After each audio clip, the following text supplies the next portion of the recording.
It's the end of the year as we know it. It's the end of the year as we know it.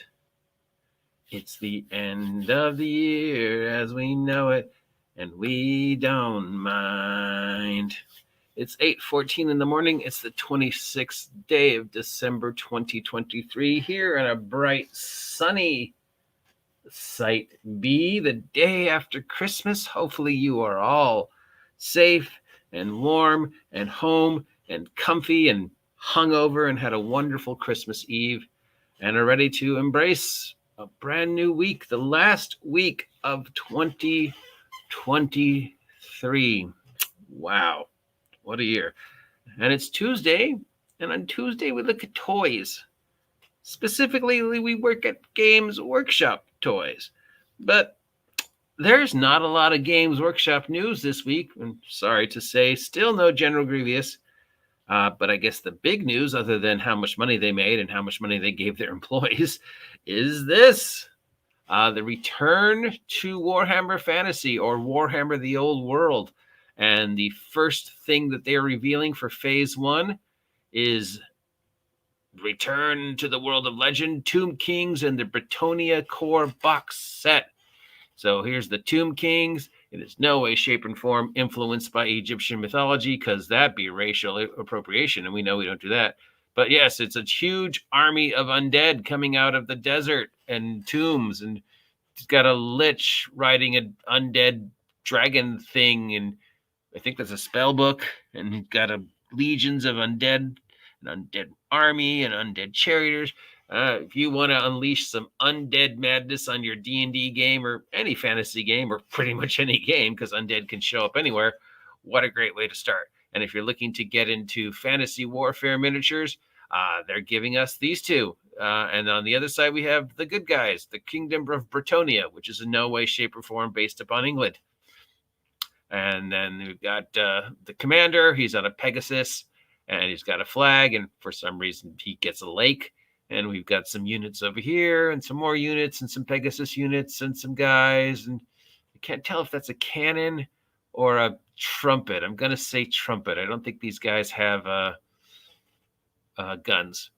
And then here's the core rule books for the fantasy battles and the rules of Legend, World of Legend, and the source books for each of the army lists. The army lists for the forces of good, and the army lists for the forces of evil. Army lists for the forces of good get to be called the forces of fantasy, but the army list for evil gets to be called the ravening hordes. I guess,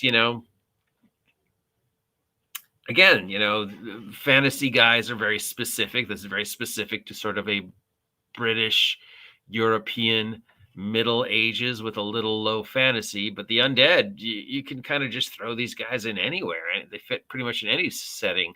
Fantasy, science fiction, modern day, superheroes. There's always undead. So I guess there's just sort of kind of subtly accepting the fact that you're probably going to use these figures for D&D anyways. Who knows? And then we got, of course, whole books on the magic that each units can use and blah, blah, blah. And we've got, here's the big commander of the bad guys. This is just wreaking lichdom and just scarab beetles crawling up his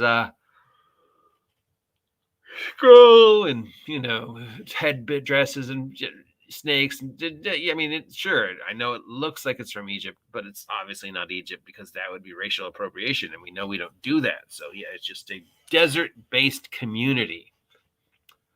And oh wow, yeah, just these are some of the major bad guys, it looks like. Anybody remember where this came from? The Tomb Swarm creature? Anybody remember? I do. It was a contest from, wow, God, when was it? Way back, mid-late 80s, early 90s. It was a contest where people could submit their best monster idea, and this was the one who won. And that's all we know. And they're definitely highlighting the bad guys first. So it means probably next week we'll get highlights of the good guys. And it does look like they're going to be pushing fantasy this year. Obviously, Warhammer 40K stuff is still a thing, and they're still going to be making product for Warhammer 40K. But I do remember reading somewhere that fantasy and going back to fantasy and maybe even focusing on Warhammer Fantasy Roleplay again was going to be a big part of 2024, because who knows? I mean, they have invested a lot of energy in, spacey stuff, but maybe it's time to get back to classic. Other than that, yeah, just nothing. We know that there's, plans for Warhammer Fantasy. We got some stuff for 2024 planned, or at least a hint of 2024, but nothing definite. So we'll see what they have planned for next week.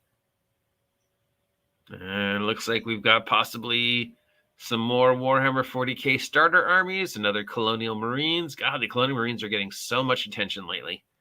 And the bad guys, the lizard people, and hopping brains. Look at these weird hopping brain things. I'd love to see a close-up of one of these. Did they give us a close-up of one of these? No. Upcoming contests. What's with these guys? Can barely see them, but I'd really love to know what's going on with these things. Are these supposed to be their take on electrical intellect devours?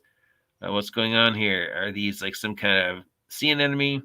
And then for some reason there's piles of what looks like books, or maybe those are squids or slugs. I don't know. The picture really doesn't do the army justice. But yeah, then that's pretty much it. Warhammer Fantasy is the main focus. Some stuff from 40k, but yeah, that's it in Warhammer world this week, and still no General Grievous for RPG Grandma, I'm sorry to say.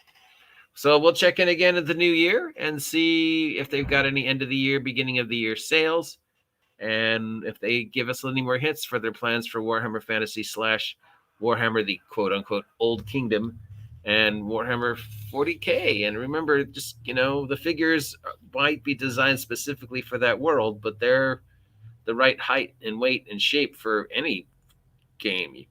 And I know I've used Warhammer figures for D&D and other games. I'm sure you have too. So even if you don't want to get into the incredibly expensive and time-consuming addiction that is Warhammer, they do make some cool figures, which is why I dedicate time to this every week, because I like looking at the figures and I think they're cool. And they inspire me with ideas. So hopefully they do for you the same. If you appreciate this content, of course, let me know. And as always, if you don't appreciate this content and never want to hear me talk about Games Workshop ever again, the best way to do it is comment down below and let me know what you're thinking and what you want to see more of or less of in 2024.